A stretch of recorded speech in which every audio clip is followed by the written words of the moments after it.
Eh, salut tout le monde, on se retrouve sans transition sur le troisième volet du climax de la série Burnout, alias Burnout 3 Takedown.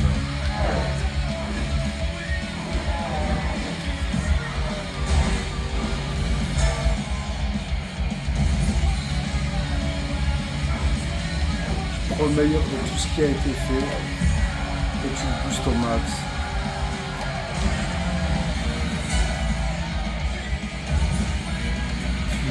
C'est bon.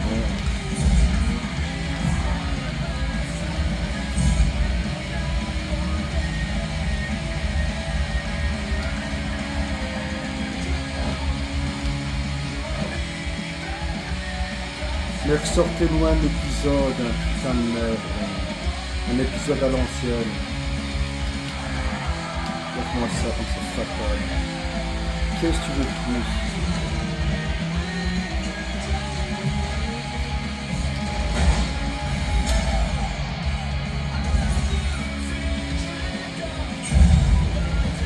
Même si je l'ai déjà vu sur les précédentes vidéos, sache que les montures Xbox sont de très loin les meilleures. Regarde-moi ça, cette fluidité, cette précision, le graphisme, c'est net, c'est lisse, c'est rapide, c'est beau.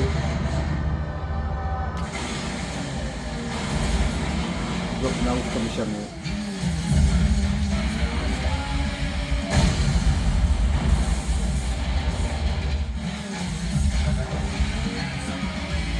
Quatrième? Ah merde.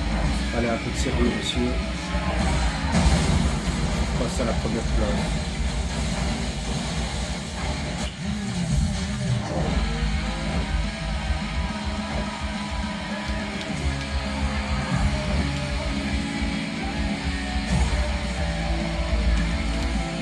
Oh, ah, ça pardonne pas.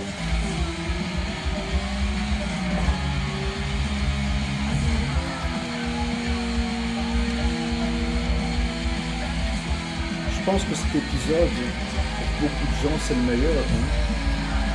Si on veut rester dans le pur esprit de Burnout. Il synthétise absolument tout ce qui a été accompli. Hein. Et il le fait en beaucoup mieux. Même si je t'avoue, j'ai vraiment beaucoup aimé le Paradise. Hein. Vraiment. La map avec toutes les épreuves. C'était vraiment top. Hein. Après, tu te rappelles, il y avait eu un DLC avec les motos. C'était pas mal, hein, ça aussi.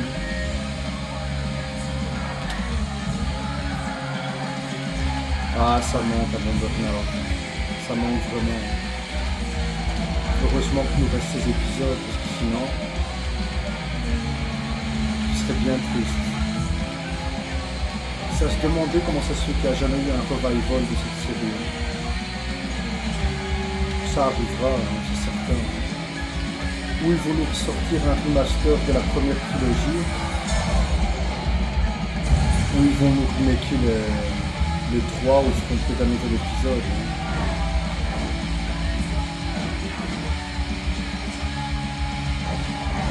Oh, un poil de cul. Allez, on enchaîne une petite deuxième, hein, tant qu'on est chaud.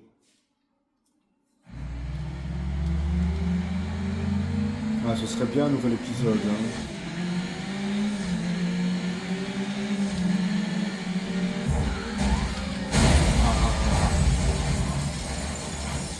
Ça démarre fort. Allez, premier ou rien. Hein. On se concentre, mec.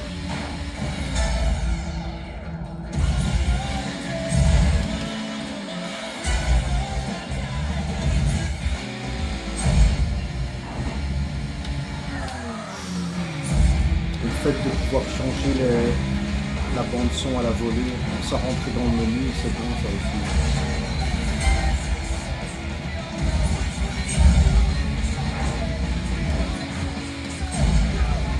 Regarde-moi ça.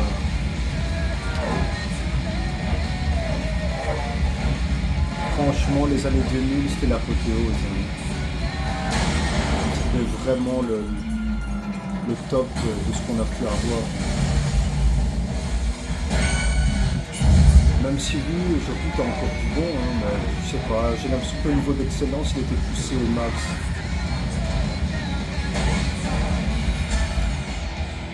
Aujourd'hui tu vois des 10 sur 10 à tour de bras là, mais t'as même pas un seul jeu qui les vaut réellement.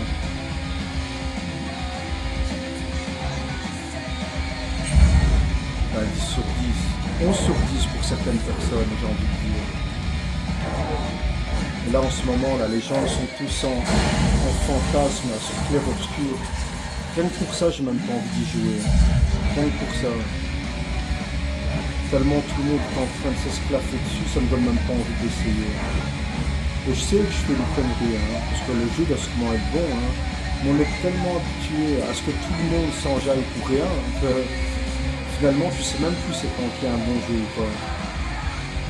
Vu que la médiocrité est passée niveau max et acclamée par le public, comment reconnaître le bon du mauvais aujourd'hui? Moi ce que je fais, c'est que je regarde la vie des joueurs sur Metacritic. Je pense que c'est encore une des seules façons de se faire un avis de manière générale plutôt que de voir la vie des connards sur YouTube.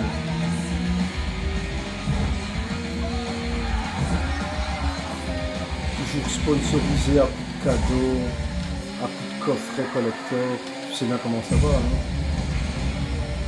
Tandis que le joueur, lui, il est vraiment là pour donner son avis. S'il n'y a pas de sponsor, sa parole, selon moi, elle a beaucoup plus de cachet qu'un influenceur. Et puis ces influenceurs gaming, là, tu penses vraiment qu'ils jouent? Je crois pas que la plupart ne jouent pas. La plupart font semblant de jouer. Ce sont des acteurs de jeux vidéo. Ils se actent en train de jouer, mais ce ne sont pas de vrais joueurs.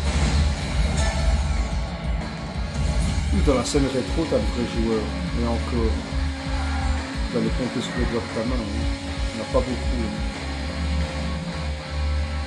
Mis à part des GGX, Babidi, t'as qui d'autre? Il n'y en a pas beaucoup qui me viennent à l'esprit direct. Hein. Et voilà, moi on s'en fait une dernière. Une dernière pour la route. Si, il y a ML Retro Game, lui il joue aussi. J'aime bien ses vidéos. Il est cool. Et il aime beaucoup les CRT. Ah, il y a aussi... comment il s'appelle ces deux carrés? Ces deux Suisses là, tu vois. Ils font même des épisodes dédiés aux catholiques. Ils appellent ça à la lueur du catholique. Comment elle s'appelle sa chaîne? Enfin, tu vois de qui je parle. Hein. Il est toujours avec son comparse là, Team Master. Mais eux, tu sens que c'est des vrais passionnés également.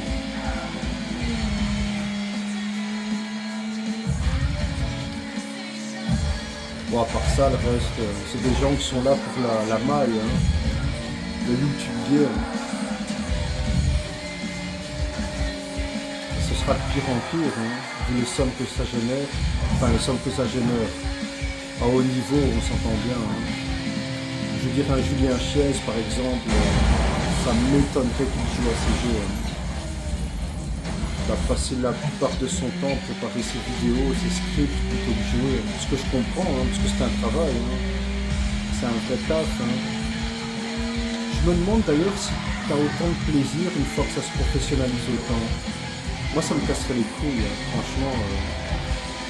Bien, j'en ai absolument rien à carrer. On filme, on balance le jeu, c'est parti. Si je dois rentrer plus technique que ça ne m'intéresse même pas.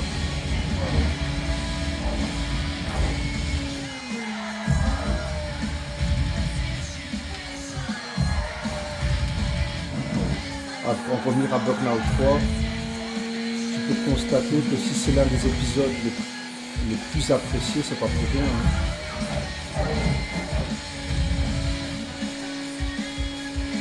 Tout est bon dans ce jeu. La bande son, les graphismes, la jouabilité, le process d'évolution du jeu. Les circuits sont fun. Les accidents sont encore plus impressionnants. Ils ont fait un super taf là-dessus. Hein. Et le graphisme est fin en RGB. Surtout sur cet écran, hein, ça rend limite comme de la haute définition. Je ne sais pas si toi tu as cette même impression de rendu via la vidéo sur YouTube, mais c'est du lourd.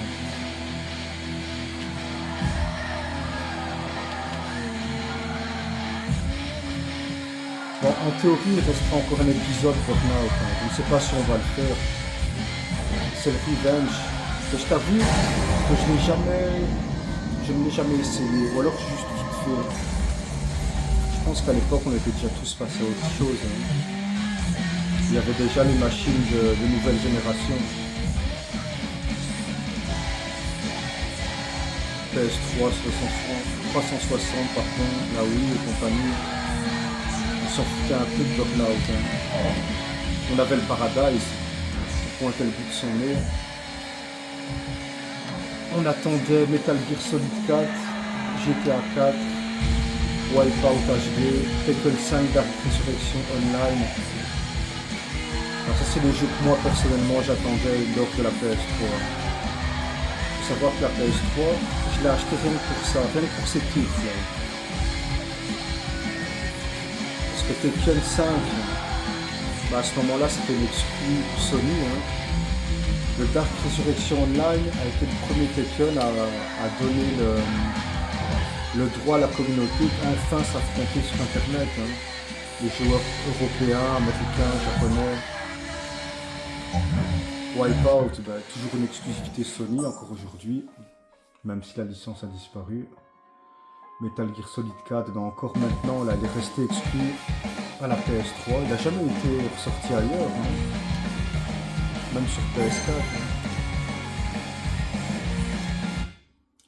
Ce qu'on fait, on s'en fait une dernière, comme ça on discute encore un peu.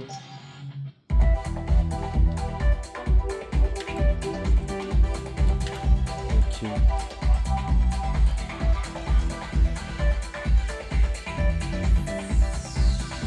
Ah, le process d'évolution il est super, il donne tout le temps envie de creuser davantage.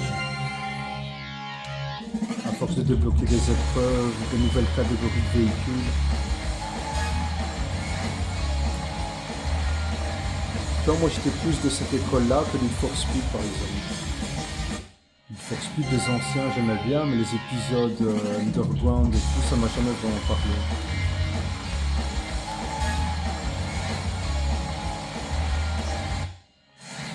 Allez, ça débloque.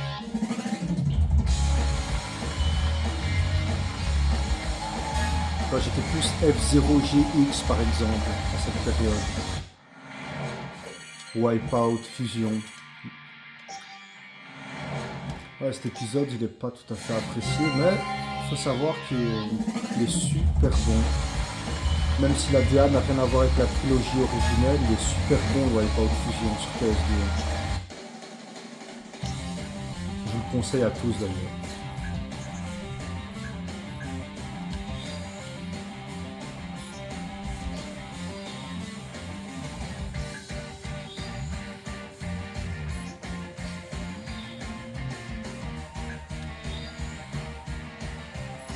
Allez, une petite course. On va tester celle-ci. Chargement assez rapide, comme tu peux le constater. Bon, après, je triche. Cette version, c'est celle qui est installée directement sur le disque dur. Mais je l'ai en original. Je commence à avoir une belle petite collecte d'ailleurs sur Xbox. Ce qui est bien, c'est que tout le monde s'en fout actuellement. C'est le moment d'accumuler. Bon, après, tu auras des titres qui, même aujourd'hui, malgré tout le monde s'en fout, ont pris une certaine cote. On pense aux deux Otogi, pour ne citer que. Après, tu as des épisodes comme Silent Hill 4. Fatal Frame, alias Projet Zero.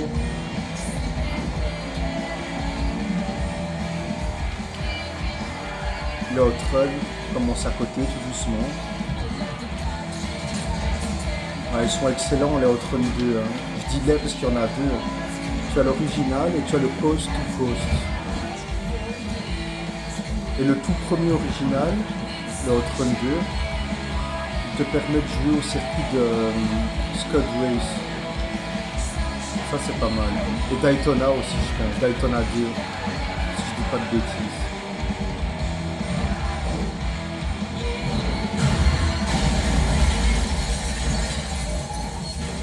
Ouais, c'était quelque chose, hein, les accidents à cette époque, hein, en burn-out. Je veux dire la modélisation.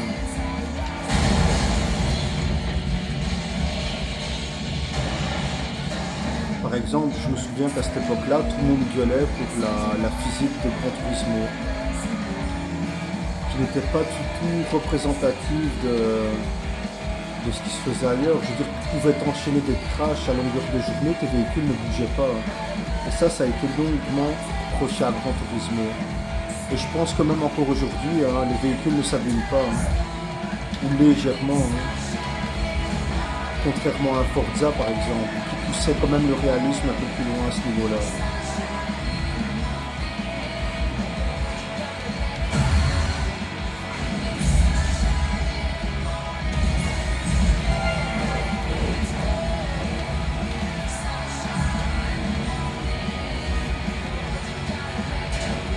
N'hésite pas à me dire d'autres bagnoles que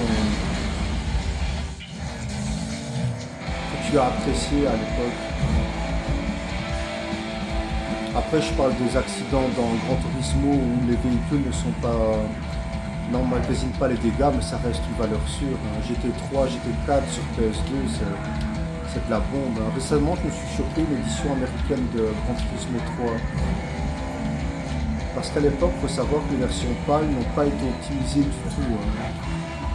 Et ça, c'est triste. Donc, je m'enjaille à redécouvrir Gran Turismo 3 et 4. Il me demande qui joue encore à Gran Turismo 3 et 4 en 2025. Je dois pas être le seul. Hein.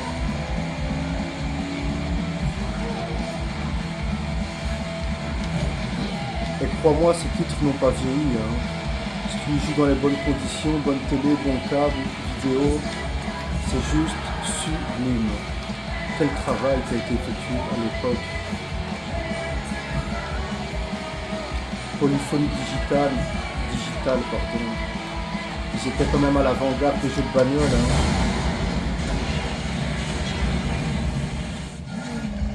Bon, après Microsoft a pris le pas avec Forza, mais je pense qu'aujourd'hui GT7 va repasser devant Forza. Avec Forza Motorsport 2, hein, les gens commençaient à bouger sur Xbox. Hein. C'était plus la même chanson. Hein. Au moment de Forza 1, je pense qu'il y avait Gran Turismo 4 qui était sorti, il n'avait aucune concurrence selon moi. Puis le 5 et le 6, moi, bof, c'était pas... On s'attendait à autre chose. Graphiquement, c'était très bon, mais toujours les mêmes problèmes. Le son des moteurs, pas top. Les dégâts, pas très visibles. Et voilà, bon, on a fini pour la session Burnout 3. Est-ce qu'il y aura une session Burnout Revenge? J'en sais rien. C'est possible. Allez, dans tous les cas, on se dit à très bientôt. Salutations.